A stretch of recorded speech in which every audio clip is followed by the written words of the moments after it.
If heaven could receive mail, to whom would your love letter to grief be about? Welcome, everyone. I'm Tiffany, your Love Letter to Grief podcast host. If this is your first time, please hit the follow button. And if you're a returning listener, welcome back.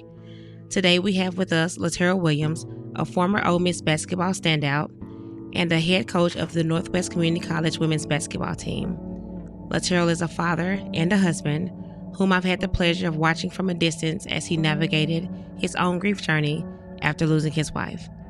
LaTaryl, good morning. First, I'd like to say thank you, and it's such an honor to have you as a guest on my podcast. I understand how personal and intimate the grief journey is, but my sincere appreciation that you accepted this invitation in hopes that your grief journey may help another grieving soul. Whenever you're ready, you can start your love letter to grief. First of all, good morning, Tiffany. It's good to see you. You I too. know we saw each other briefly at one of the basketball games, but it's good to see you. And I wouldn't do this if I feel like it wouldn't be helpful to somebody who's dealing with the same situation. So Absolutely. my letter to grief, I just want to start out by saying, dear grief. This journey we started back in 2016. Um, it's been a long road, it's been bumpy, um, but it's starting to smooth out. And regardless of how long this journey may be, um, grief, you're always going to be with me. And it doesn't matter where I go or my status or how much money I make, no matter what I do in life, successful. Um, it will never change the fact that I will always have that grief with me to the day I die. So grief, you're going to be with me for the long haul. Absolutely. I think that's the reason I decided to title my book Love Letter to Grief, is because I just realized there was no way around it. And I feel like the sooner I came to terms with us being together, the better off I would be for my journey. So I think the way you Right. said that was perfect. Yeah. So, first, I'd like to just start off by asking you. I know the human thing in us is always we want to know, oh well, how did the person pass or what happened? But I think the first thing that I'd like to know for anyone listening to just tell us why the loss was so significant, and for anybody that didn't get a chance to meet your wife, what did we miss out on? Well, first of all, Stephanie J. Samuels, later became Stephanie J. Williams, was just a beautiful soul inside and out. You got a chance to meet her. I think you helped decorate some flowers for our anniversary in the room. So those who didn't get a chance to meet her, man, they missed out on just a wonderful person, just beautiful inside and out, caring, and just someone that will always lend a helping hand to a stranger. It didn't matter who they were. It wasn't a stranger she met that she didn't, leave an impact on. We met back in 2005. That's a long time ago. Um, you know, my professional career allowed me to play basketball overseas in England.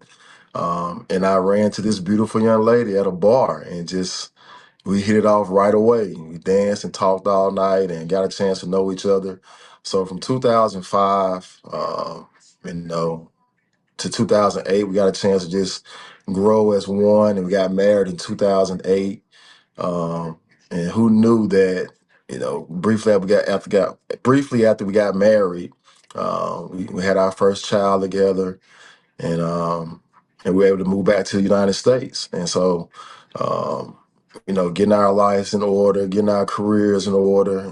This young lady played professional soccer in England, just healthy as can be. Didn't do drugs. Rarely drunk any kind of alcohol. Just was a really fitness fanatic. Like really want to take care of her body. And um, for her to be diagnosed with breast cancer in 2014 was just something that we did not expect. It just hit us um, like a, I don't know, like a somebody getting hit in the chest and losing their breath. And so there was a shock to both of us. And we knew that we had a long road ahead of us, but we were going to fight it, and we are going to do all we can to, get a good outcome. And the doctor said they caught it early, and they were able to treat her, and she started to get back to herself and start to look healthy. And And then we had did a routine scan maybe a year after that, and found out it spread it to her liver. So, once it got to her organs, we just knew that it was going to be a very difficult situation for us to come out on top. So, as the chemo and the treatment started to ramp up, we started to see like that things could go for the worse. And it's just one of those things that as a man, um, watching your wife suffer and go through things that, you know, you can't control, it really did a lot to me personally and mentally. So losing her in 2016 was a big loss for our family and all of her loved ones. So we're still dealing with that today. Yeah. I can I remember when I heard about her passing, and I was just so in shock cuz I the same thing that you said. I was like, "Man, she's so healthy." Like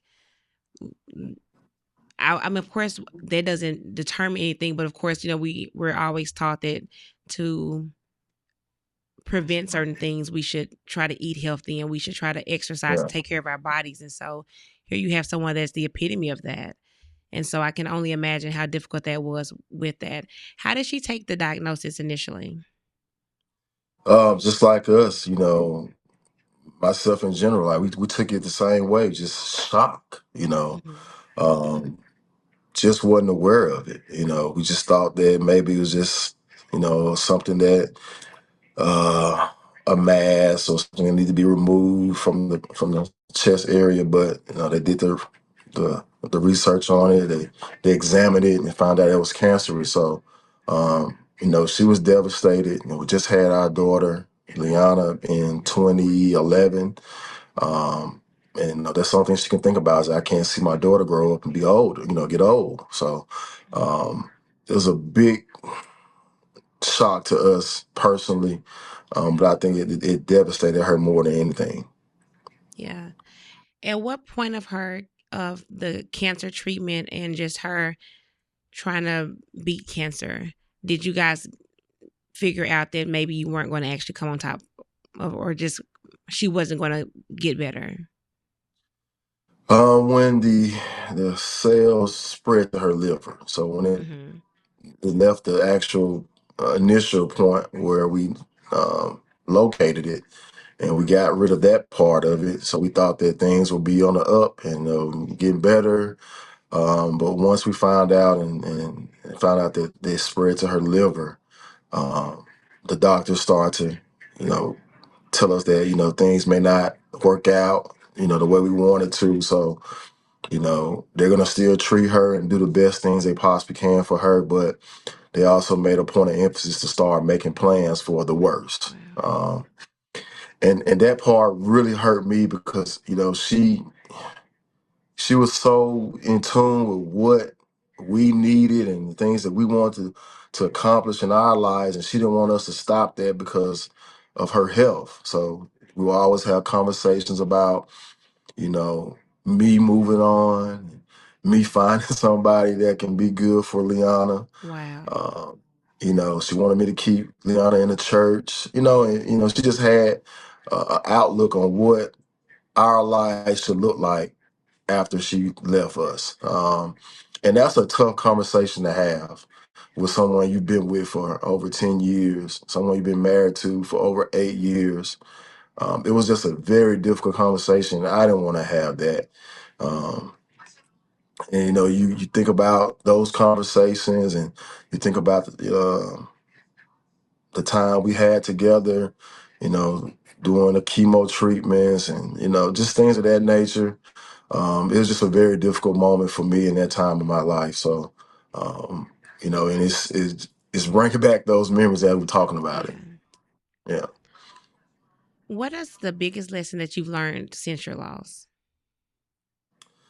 Um, that no matter how good things may seem to be and how well you think you've moved on from those, that moment, there'll always be a part of me that's going to be missing.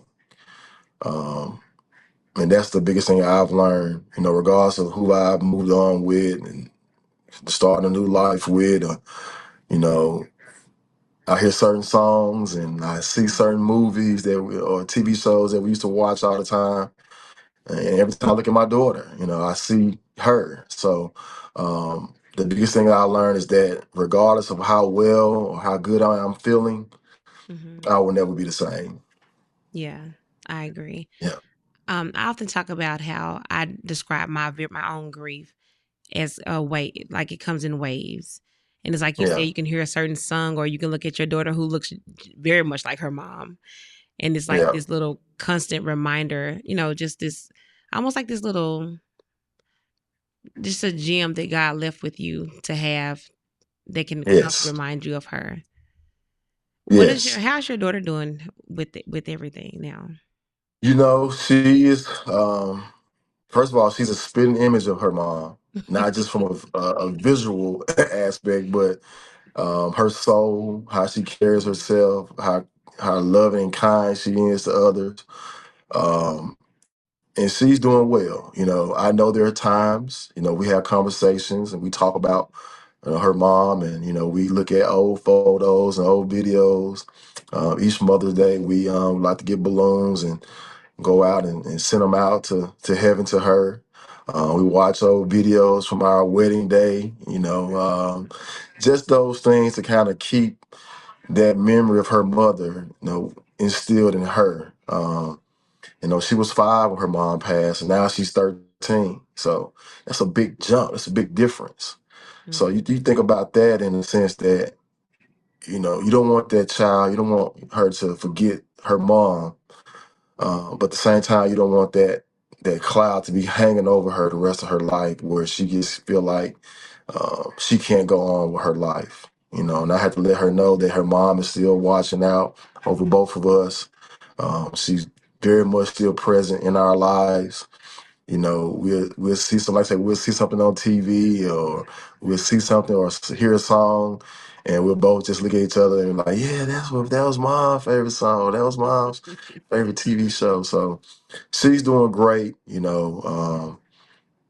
I think we've been leaning on one another for so long that um, it's starting to kind of easing that burden for both of us. Yeah.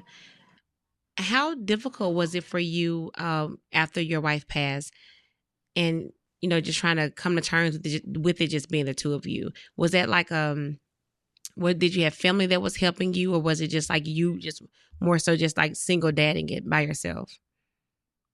Well, no, I wasn't single dad by myself. I have family members, I have friends. You know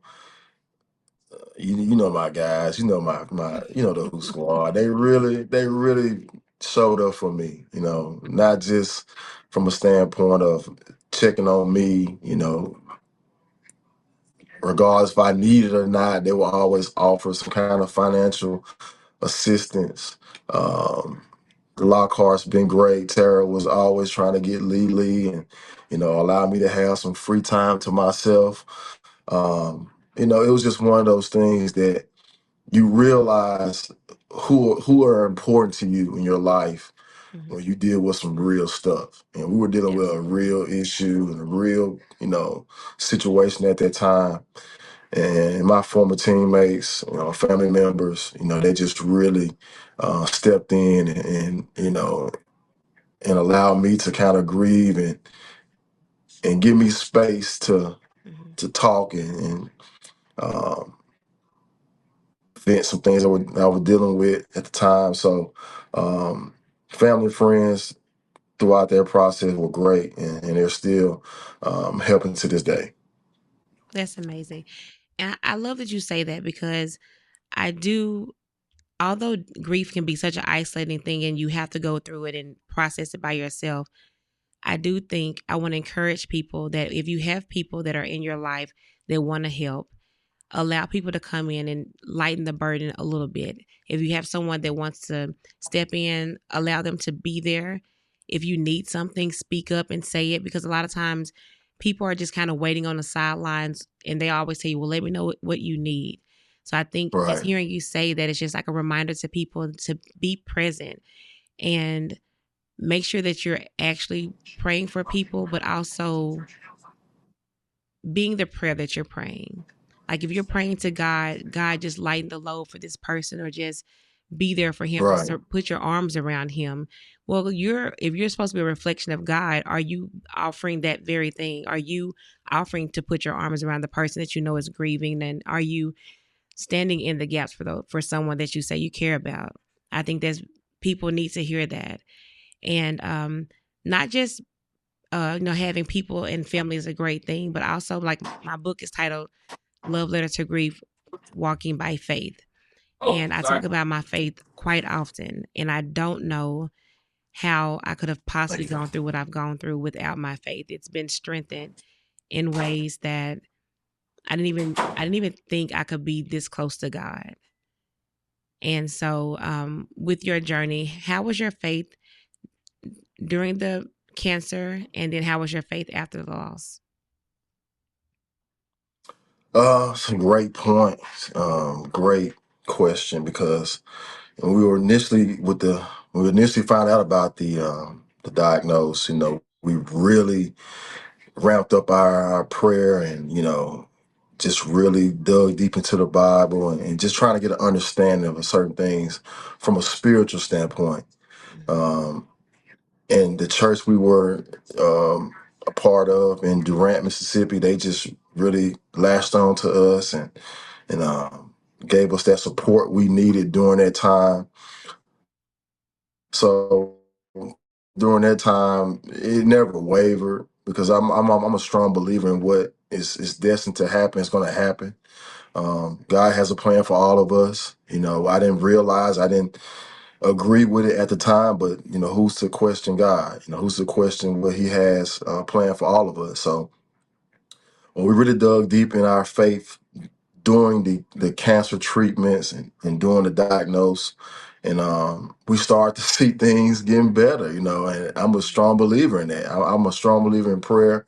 I'm a strong believer that, when you're talking to the Lord and you're asking for certain things, be very mindful that some of the things you ask for, um, they may not come during that time, but more than likely, there will be a time where He's going to bless you with what you're praying about. So we were praying for her to be healthy, get stronger, and fight this thing, and we're gonna beat it. And at times we thought we had did that, because Mm-hmm. um, the initial cancer treatment, they removed the mass from her chest. She was starting to look healthy and starting to look good, getting back to herself, and continued prayer. And we just constantly thanking the Lord for all the positive things we're hearing from our doctor.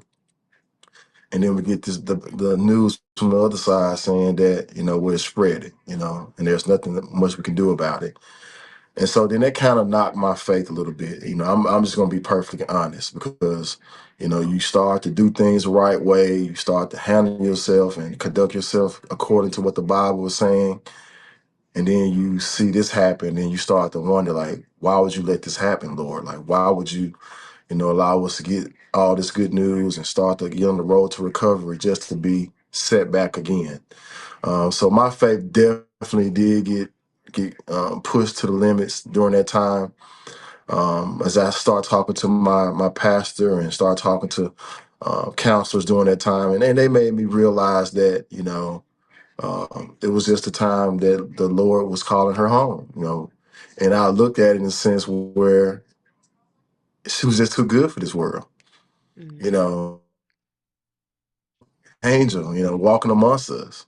And that's how I really started to realize how great of a woman I had, that I married, that she was too Mm-hmm. good for this earth. So, Wow. my faith did waver, but after speaking to my counselors and my pastor, and getting a better understanding of life after death, or just grief in general, I started to put those things together, and I feel like I'm back to the point where my faith is on the right track again. Yeah, I love that. I was at church one Sunday, and the pastor was preaching about how he had lost his own mother to cancer. And he was saying that for a little while he couldn't even come to church because he felt like he was so angry with God, because just like you said, he had been praying and he was fasting and he was doing everything, in his prayer to God had been to let her beat cancer. And he said, just the realization that she didn't beat it was just so devastating to him spiritually, that he had a hard time coming to church and preaching. And then he said one night God spoke to him and told him, your prayer was that she would beat cancer. And what better place for her to be than in heaven? And I was just like, wow. Like it just puts things in perspective, because of course the flesh we want, for her to beat cancer because we want her here. And, like that's our reward. Yeah. But, for God, it's like, yeah, that's what we're asking for. But like the pastor said, what better place than to be in heaven? So I was like, wow, that's a really different way to look at it, because I felt the same way after I lost my husband. I remember saying the same thing, like, hold on, now I prayed about this and I thought we were on one accord, and I thought I was doing what I was supposed to do. And I really felt like I was like God had forsaken me. And the same thing as the pastor was saying, I had a conversation and God had to remind me, I didn't promise you that you would have him forever. I promised you that I would never leave you. And it was at that moment I was like, okay, I get it. Like, it's not about him physically being here with me. It's about me not being alone after the loss, and still having God to guide me and hold me in the times where I couldn't walk. So I love how you said that, because I think that's Right. going to be very helpful for somebody that's listening. Okay, so my next question is, because it's been a few years for you. What's one thing that you wish you knew in the beginning in your grief journey that you later found out that you think would have made it easier for you had you known it? Just allowing my time, allowing myself to sit in that time. Um, I wouldn't say alone, but at the same time, not be in such a hurry to move on with my life, if that makes sense. And just having conversations with Steph at that time. She was telling me how she wanted me to move on with my life. She didn't want me to be sitting around feeling sad. She wanted me to find somebody to complete myself and find somebody who's good for Liana. But when I look back at that, I think about the things she was telling me that she wanted me to do. But I really feel like, looking back at it now, uh, I should have spent more time alone and just kind of healing and get myself um, in a better situation, better, I don't know, I guess a better mindset, instead of trying to rush everything and getting everything back to kind of how it used to be, or trying to find somebody to replace her. Um, you know, give myself time to heal. So that's one thing I would tell somebody who may be dealing with this, doing this, like something very similar to what I'm dealing with and what you dealt with, is to give yourself time to really grieve and heal. Mm-hmm. Um, and for me, my wife, losing her, and then still having our daughter there, looking at her and seeing her every day, I really should have. And I'm not saying I didn't do this, but I really should have put 100% of my effort into my daughter. Mm-hmm. Like, everything I had, it should just been to my daughter. List to other people, hey, find somebody. Your daughter's gonna need a role model. She's gonna need somebody to be a mother figure.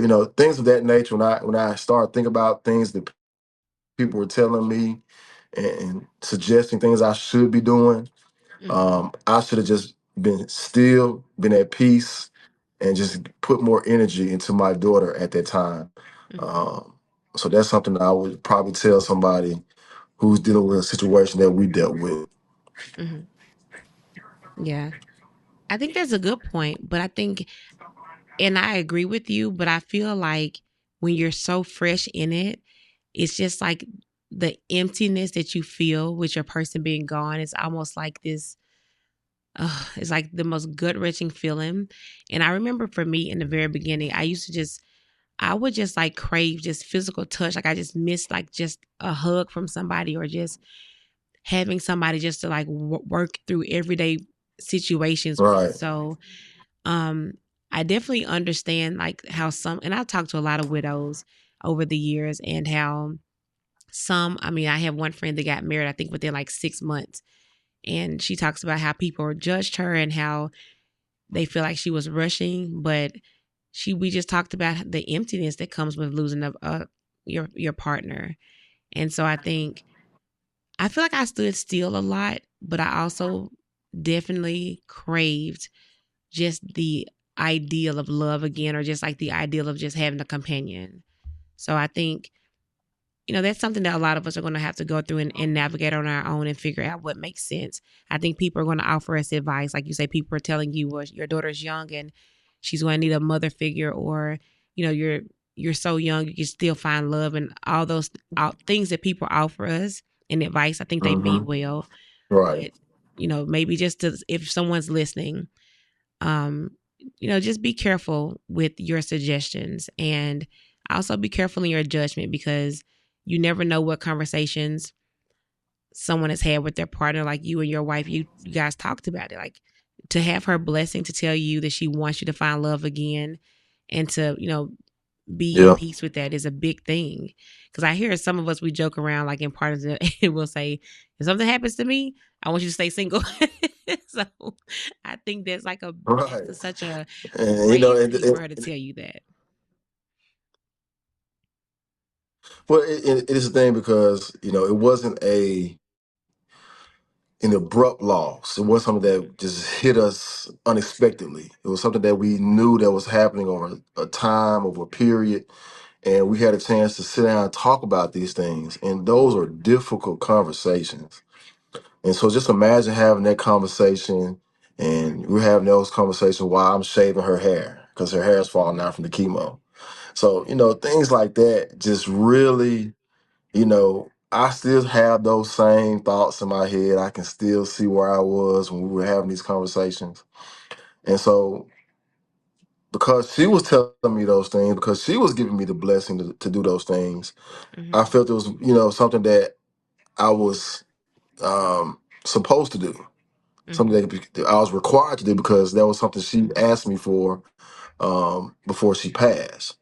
So I didn't want to not do those things, and despite what was going on, how I was feeling, I wanted to honor her by trying to find someone that can not take her place, but Mm-hmm. like she wanted me to find someone that can be a good mother figure for Liana, um, someone who that I can spend my life with and be happy again. And those things meant a lot to her because she wanted us to be happy. Mm-hmm. So just by her giving us that blessing, I felt comfortable trying to move on with my life. But like I'm telling you before, if I could do it over again, I would really allow myself to grieve a little longer, um, and just really put my energy into my daughter. And not to say I didn't, but at the same time, I was like you said, you crave that emptiness that you've lost. You crave that companionship. You know, and I dated women after my wife had passed, and and they realized the fact that I didn't like being alone. And they would laugh and joke about it. Well, you're not alone. I'm here with you. But I get what you're saying. But Mm-hmm. you're here, but then you go back home. Right. So I was used to somebody being there, waking up with them every morning. We having conversation in the morning. We sharing breakfast. We're sharing everything about what happened with us throughout the day. And so when I say I needed somebody, I hated being alone. That was what I meant. And things like that, you really can't take for granted, because if that's something you've been accustomed to and you've grown to be with somebody from sun up to sundown, it's Mm-hmm. kind of hard to adjust when they're gone. It's very difficult. Yeah. I agree 100%. Now you did mention how you mentioned how just in the when you guys were being told by the doctor that things were changing and you guys were trying to figure out your next step. I feel like there were things that happened for me right beforehand that let me know that that something was about to happen. And for me, I don't know if I want to say it made it easier. I think it helped me a lot. So do you feel like just having the knowledge that you guys had some time before she actually passed, do you think that made it easier for you guys or did that make it harder? Um, I think it made it easier for me to navigate through my emotions. Losing somebody over time, you get a chance to, I guess, visualize things that you would be doing or things, how things would be after they're gone. Hmm. Just like I said, we had conversations, so she allowed me to really have a peace of mind after she passed. But that makes sense because if you lose somebody so abruptly or just all of a sudden, now your emotions are all over the place. So now you really don't Right. have a chance to navigate through those emotions or come to a realization like it's all a shock, if it happens all at once. But the time we had before she passed, I would say it made things a lot easier in Hmm. accepting the fact that I was losing her. Didn't make it didn't make it fun, didn't make it good, Right. or didn't make it all Absolutely. right. But um, I would say it kind of softened the blow Hmm. in regards to someone losing somebody, all of a sudden. Yeah. So to answer your question, I would say yeah, it definitely softened the blow a little bit, but it still hurt in the same sense. Absolutely. I know we often talk about grief in a before and after sense. So, how do you feel you've changed since before the loss and after? Um, Before the loss, as we're young and we're just living our lives, you really don't have a sense of expecting the worst. You're going through your life, and you really don't have thoughts like that. But when this happened, when she got sick, and then we lost her, it really put things in perspective to really take advantage of each day. Really understand that life is precious. It's a gift. And it also put me in a situation where I wanted to make sure that um, I was gonna be there for my daughter. Like I'm it. Like mama's not here. Hmm. If dad is gone, she's by herself. So it put things in perspective that I gotta make sure I'm doing things to take care of myself from a physical standpoint, from an emotional standpoint, from a spiritual standpoint, to be the Hmm. best person I can um, for my daughter. So she was gonna watch me and see how I react to things. Um, and I couldn't do the same things I did before losing my wife. So I had to be more mature. I had to grow up a lot faster. And I had to, you know, be that physical protection for my daughter as well as the emotional protection for her, being the mom and dad in a sense. So Hmm. um, that's one thing I've learned from before and after losing Steph. So it just put things in perspective for me after losing my wife. Yeah. I agree. I feel like for me before it's the same thing. I've always been very very optimistic. I've always had this sense of everything's gonna be okay. Like I can be sitting in the middle of a Hmm. storm literally, and I'm like, oh, it's gonna be okay. It's gonna be okay. This is that's how I've always It's been. gonna be fine. Yeah. Yes, it's gonna work out. It always does. And I always say to myself, if I think of the very worst thing I've ever been through, I made it through it. So I've got to be. It's gonna be okay. Like it can't get any worse. That's what I always say. And so I feel the same. I've always been Right. optimistic, but the before, I think I was more optimistic, and the after for me, I feel like I think I'm more optimistic, but more in a almost like a hungry way. Like I demand, or I just like I am obsessed with everything being okay. Like I am going to make sure I'm doing everything to line things up to be okay, because I feel like it's up to me to make sure I'm safe Right. and I'm in a good headspace. Make sure my daughter's protected.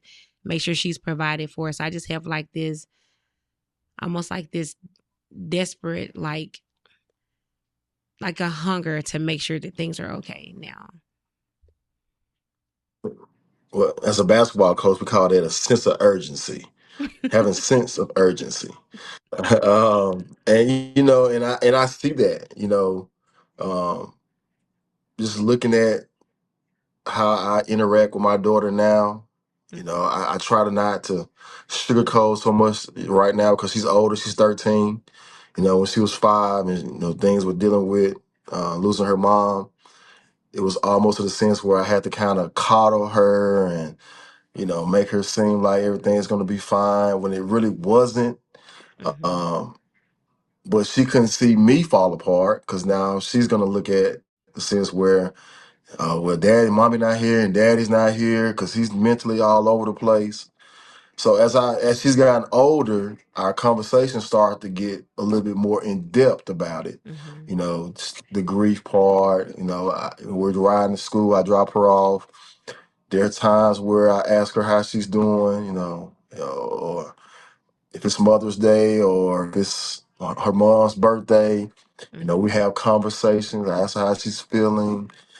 So those things mean a lot to me personally because I know if I don't have those conversations with my daughter, the world will just kind of take her place that she don't need to be trying to go. And I say that because teenagers, how teenagers are. We were teenagers. You know, they can be cruel. They can be mean. That's why your mama ain't, just stuff like Yeah. that. And she never dealt with that, not from my knowledge, but I wanted her to realize that regardless of her mom's here or not, she still loves you. She's always gonna love you. She's watching down on you right now. Don't think that because she's gone, she's not here with us. Hmm. We can be just sitting out on the front porch, me and her, and all of a sudden this bird just fly, just like laying right next to us. Like, and I say, that's your mom. you know, Yeah. that's your mom. Just little stuff like that. Yeah. Hmm. And so those things mean a lot to me personally because I know that I'm the last line of defense for her. And I got to make sure I'm in a good space so she's in a good space. So all my energy is going toward my daughter. Yeah. Yeah.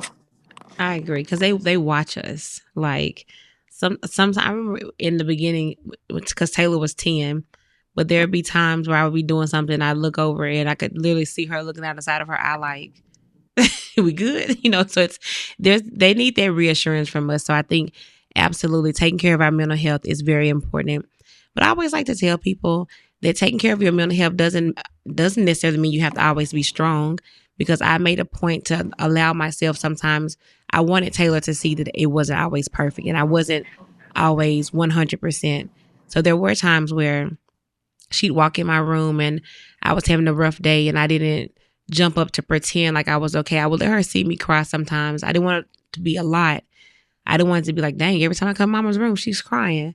But, I wanted to be human Right. for her. Superhuman at times when necessary, but also just human.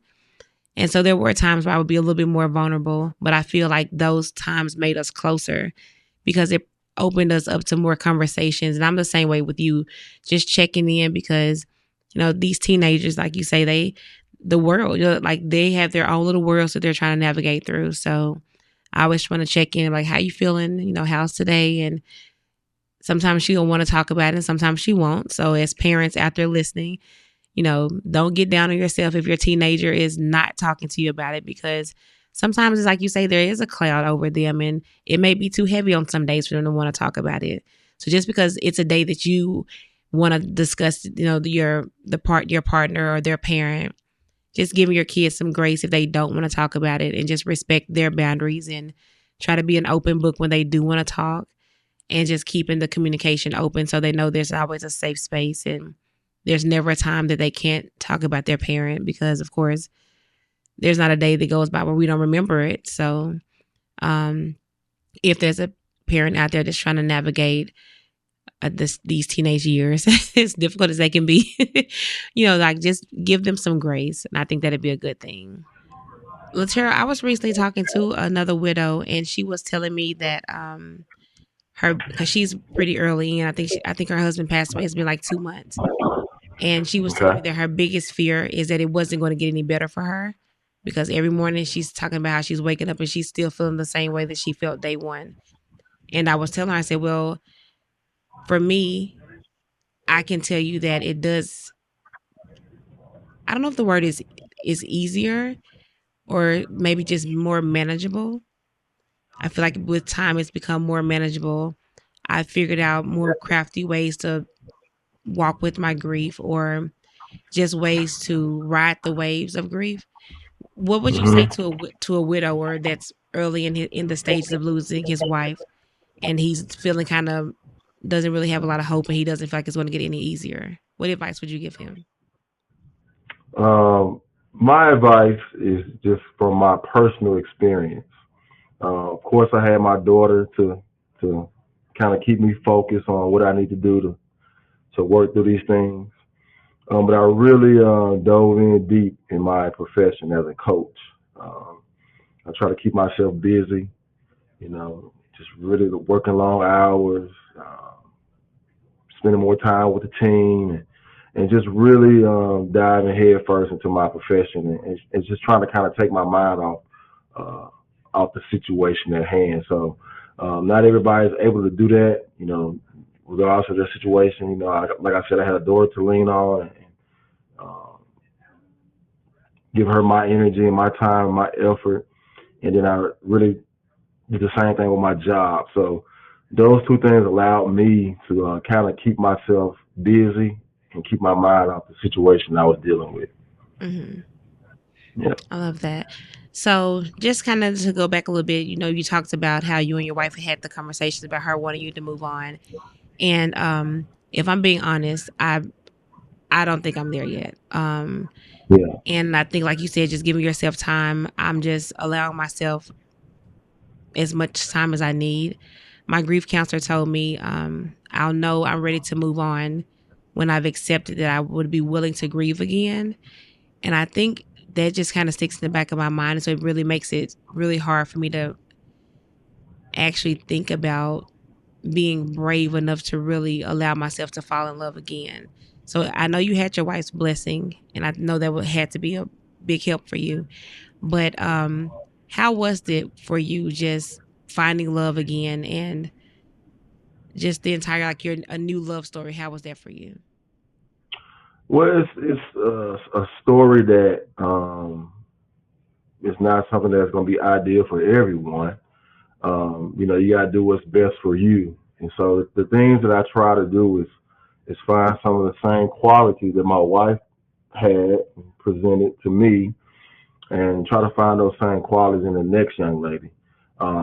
Not to say I want her to be the exact same or do the things my wife did, but you still have to have some kind of level of compassion for others, uh, the willingness to love my daughter like they were your own.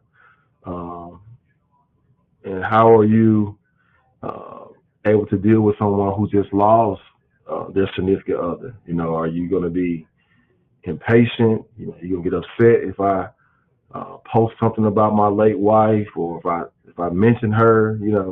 So the ideal question, I mean, the ideal answer to your question is some they have to find out what works best for them. Mm-hmm. For me, like I said, I was listening to my parents and listening to other people, and they tell me to move on and live your life, and that's easy to say on the outside looking in.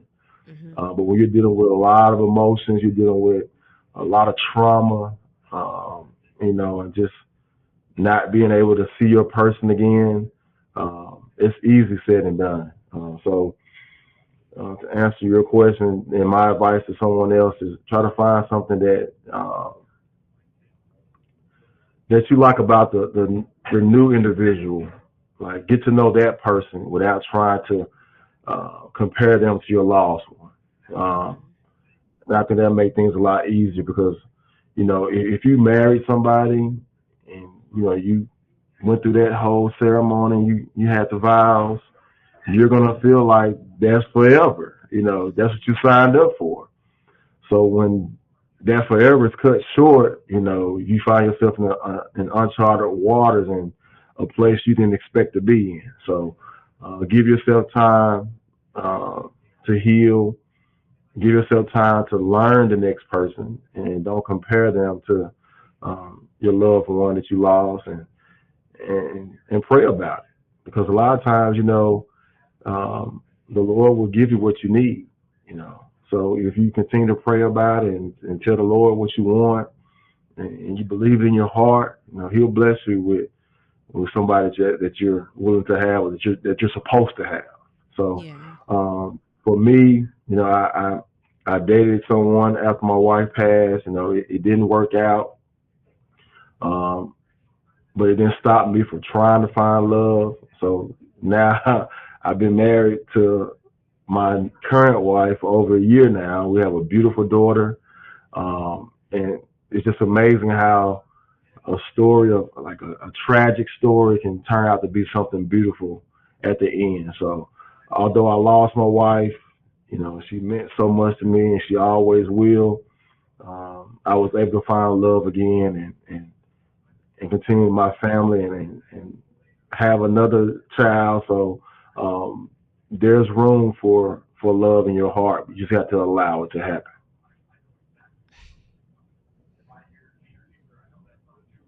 I probably So too. don't give up, Tiff. Don't give up. You know what I mean? We ain't no spring chickens no more. So I'm not trying to say put yourself out there, but just give yourself a mental approach to trying again. I ain't saying go out there and marry the first guy you see, or Mhm. fall in love with the first person who buys you a drink at the bar. But allow yourself to kind of be vulnerable again. Mhm. Uh, and that's hard. And I understand that for women. When you give yourself and you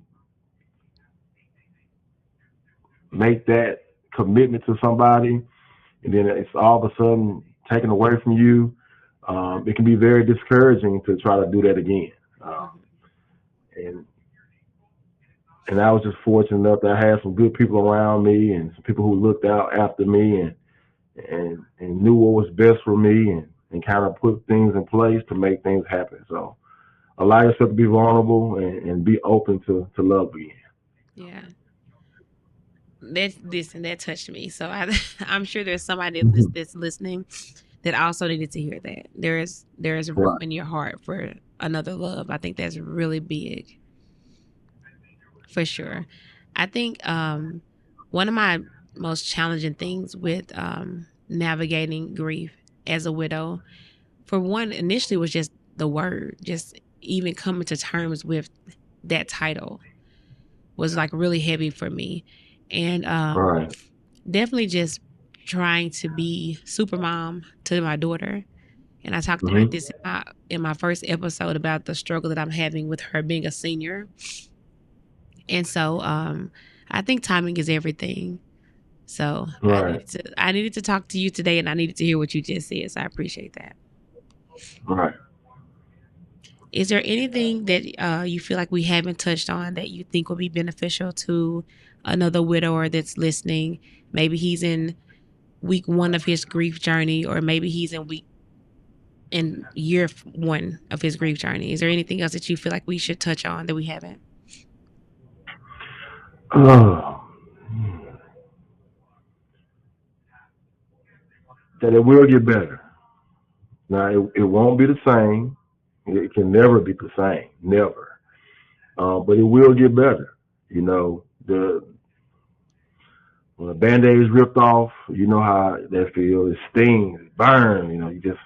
Ah, you just want to slap somebody. Yeah. But as time goes on, um, you don't feel that initial sting anymore. the pain starts to be a little bit more manageable. Um, it doesn't change the fact that the wound is still there because, this is a wound that will never heal. Like Mm-hmm. it will never heal. Um, but it will get better. So, regardless of how you feel at that moment, with it being fresh, just know that you got to keep going. You got to continue to live your life. Um, because the person that you lost, they're not going to be the one, they're not going to want to see you just fall apart and be discouraged. They want to see you move on with your life. They want to see you be happy again, Mm-hmm. even if it's not with them. So that's my advice to someone who's dealing with this fresh. Is just allow that sting to initially happen, but just know that the pain will continue to get better. It will ease up. It won't completely heal, but it will get better. Yeah, I love that. So as you was talking, I kind of felt like I was in the huddle. You was giving Hey, some pep coach. talk. And so since you are a coach, there's somebody out there that's listening that needs to be coached. So it's in Right. the fourth quarter. We got like 3 seconds left on the clock. And we Mm. need your best speech to get us motivated to push through one of our toughest days of grief. What would you tell us? That, like I said before, we've been working so hard. We've been doing this for so long. And that's life. When I'm talking about life, like life is hard. Nothing's easy, and nobody's going to give you anything. There's a thing called give and take, and after you lose a loved one, you just feel like somebody's taking everything from you. Like they just took everything you love, everything you own. They're taking it from you. But the one thing we have is free will, and we have the will to stand back up, brush ourselves off, and finish this thing called life. Life is a game. It's like the fourth quarter, 3 seconds left. You know, you got to have confidence in yourself as an individual, as a child of God, and know that you're not in this thing alone. You got friends, you got family members, you got your Lord Jesus Savior, who's always going to have your back. So just know these last 3 seconds, you may feel like it's the end and things are going to not work out in our favor, but that's why you play the game till the clock goes to zero. There's always time. And I have this right here on my wall. I don't know if you can see it or not. But it says, if there's still time on the clock, there's still time to win. Wow. And that's something I tell my players. Yeah, that was beautiful. Wow. I need to hear Yeah. that.